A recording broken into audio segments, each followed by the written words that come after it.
Herkese merhaba sevgili takipçilerim. Seydan Örgü Evi YouTube kanalıma hoş geldiniz. Bugün sizlere şiş işi bayan yelek örneği anlatacağım.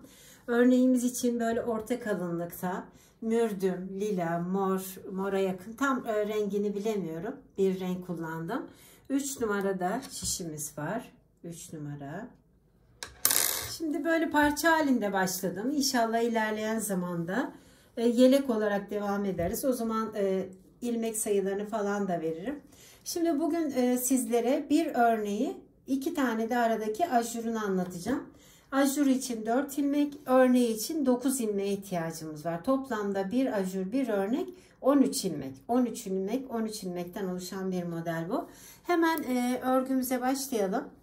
Uzun biraz. Ara ara zaten modelimi de göreceksiniz. Alt ucu hiç lastik istemeyen bir örgü bu. Şimdi bakın ilmeklerimi attıktan sonra arka yüzden modelime başlıyorum hemen. Kenar ilmeğimden sonra ajuru için bir düz örüyorum. 2 tane de ilmeğimi ters örüyorum. Bir düz örüyorum. Ajur bu. Arka yüzü. Şimdi 9 tane de ilmeğimi ters örüyorum. 3, 4, 5, 6, 7, 8, 9. Şimdi yine ajuru için bir düz örüyorum. 2 ilmeğimi ters örüyorum. Bir düz ve kenar ilmeğiyle sıramı tamamladım. Burası örgümün arka yüzü. Şimdi ön yüze geldim. Ön yüzde kenar ilmeğimden sonra bir ters örüyorum. Sonra bir doluyorum. Ajuru bu şekilde bakın. İkisini bir aldım. Yine bir ters örüyorum. Toplamda 4 ilmek. Şimdi model için 9 tane ilmeğimiz vardı. Bakın bir tane ilmeğimi doladım. Sonra 1, 2, 3 tane ilmeğimi düz ördüm. Burada 3 tane ilmeğimi böyle araş örer gibi aynı anda kestim.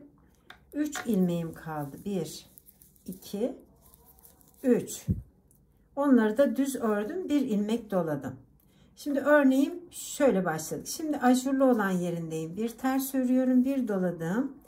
2 ilmeğimi aynı anda kesiyorum. Yine bir ters örüyorum. Ve kenar ilmeğiyle sıramı tamamladım. Bu ajuru için. Arka yüzde görüldüğü gibi örüyorum değerli izleyicilerim. Bakın. Kenar ilmeğimden sonra bir düz örüyorum. 2 tane ilmeğimi ters örüyorum. Ve tekrar bir düz örüyorum. Bu ajur olan yeri. 9 tane ilmeğimi de ters örüyorum. 2, 3, 4, 5, 6, 7, 8, 9. Bakın hiçbir eksiltme falan yok. Yine ajurundayım. Bir düz ördüm. 2 ilmeğimi ters örüyorum. Bir düz ve kenar ilmeğiyle sıramı tamamlamış oldum. Şimdi örgümün ön yüzüne geldim. Kenar ilmeğimden sonra ajurlu olan yeri örüyorum. Hep bakın bir ters. Şimdi de sağa doğru ikisini bir aldım. Bir doladım ve bir ters örüyorum. Şimdi örneğindeyim. Bakın bir önceki sırada doladığımı düz ördüm. Bir doladım. Şimdi 2 tane ilmeğimi düz örüyorum. Sonrasında ortada bakın 3 tane ilmeğimi haroşa örer gibi ördüm. Kalan 2 ilmeğimi düz örüyorum. Sonra bir ilmek doladım ve bir düz ördüm. Ajurlu yerinde bir ters örüyorum. 2 ilmeği sağa doğru bir doluyorum ve bir ters örüyorum. Kenar ilmeğiyle sıramı tamamlamış oldum. Şimdi örgümün arka yüzünde görüldüğü gibi değerli izleyicilerim. Tersleri ters örüyorum. Düzleri düz örüyorum. Yani 4 ilmeğimi bakın bu şekilde ördüm. 9 tane ilmeğimi de ters örüyorum. Eğer videomu beğendiyseniz beğen tuşuna basmayı, sevdiklerinizle paylaşmayı, Sevda'nın Örgü Evi YouTube kanalımıza abone olmayı unutmayın değerli izleyicilerim. Ajurlu yerinde bir düz, 2 ters, bir düz. Toplamda 4 ilmek. Örneğimizde 9 ilmek, 13 ilmekten oluşan bir model. Bakın biraz belli olmaya başladı. Şimdi devam ediyorum yine. Kenar ilmeğimden sonra bir ters, bir ilmek doluyorum ve şimdi sola doğru. Ajurumuz bir sağa doğru, bir sola doğru ön yüzde. Şimdi örneğindeyim bakın. 1, 2 tane ilmeğimi, yani dolamış olduğum ilmekleri ördüm. Sonra doluyorum. 1 tane ilmeğimi düz örüyorum. Ortadaki 3 ilmeğimi aynı anda haroşa örer gibi kesiyorum. Yanındakini bir düz ördüm, bir doladım ve 2 tane ilmeğimi yine aynı düz örüyorum. Bakın. Toplamda 9 tane ilmeğim var. Bir ters. Şimdi sola doğru 2 ilmeğimi aynı anda kestim. Bir ters ve kenar ilmeğiyle sıramı tamamlamış oldum. Örgümün arka yüzündeyim. Ön yüze geldiğim zaman modelimizin son bitimi olacak değerli izleyiciler. Ajurda aynı. Bir düz, 2 ters, bir düz. Örneğimizde yine arka yüzde 9 tane ilmeğimi hep ters örüyorum. Arka yüzde hiçbir değişiklik yok. 9 tane ilmeğimi hep ters. Bir düz ve 2 ters, ajurunda bir düz. Ve kenar ilmeğiyle sıramı tamamlamış oldum.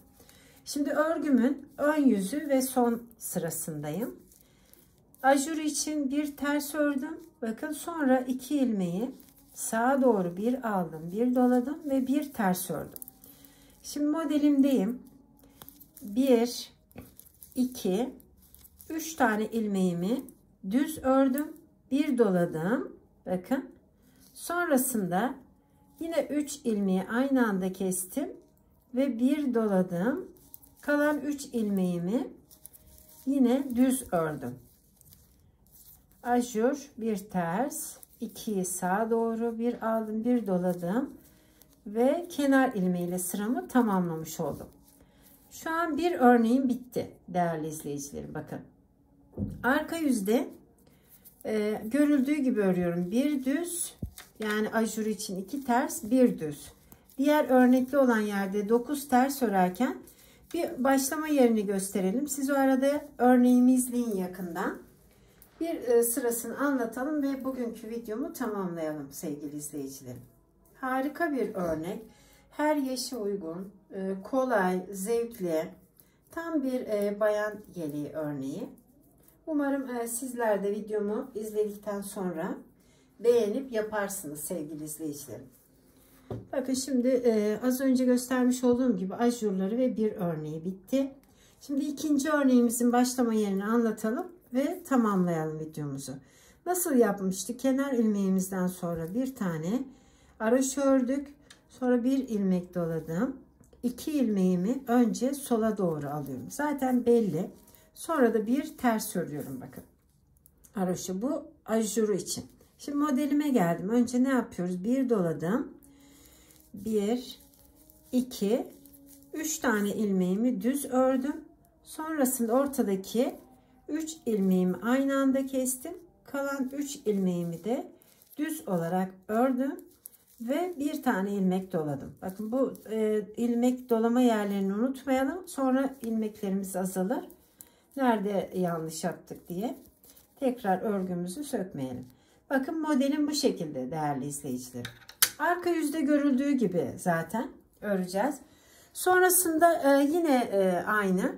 Burada 4 tane ajurumuz olana kadar bakın. 1, 2, 3, 4 tane aynı. Sonra tekrar model açıyoruz. Tekrar model. Hep bu şekilde devam ediyor örneğimiz. Şöyle bakın, parçada da zaten belli. Şimdi bugünlük bu kadar. Umarım ilerleyen günlerde inşallah 3 parça halinde yelek olarak da sizlerle devam etmek istiyorum bu modele. Umarım anlaşıldı. Beni yurt içi, yurt dışı izleyen değerli, sevgili izleyicilerime çok çok teşekkür ediyorum. Kanalımıza abone olduğunuz için de ayrıca teşekkür ediyorum. Bizi izlemeye devam edin. Hoş kalın, hoşça kalın. Örgüyle ve sevgiyle kalın değerli, sevgili izleyicilerim diyorum.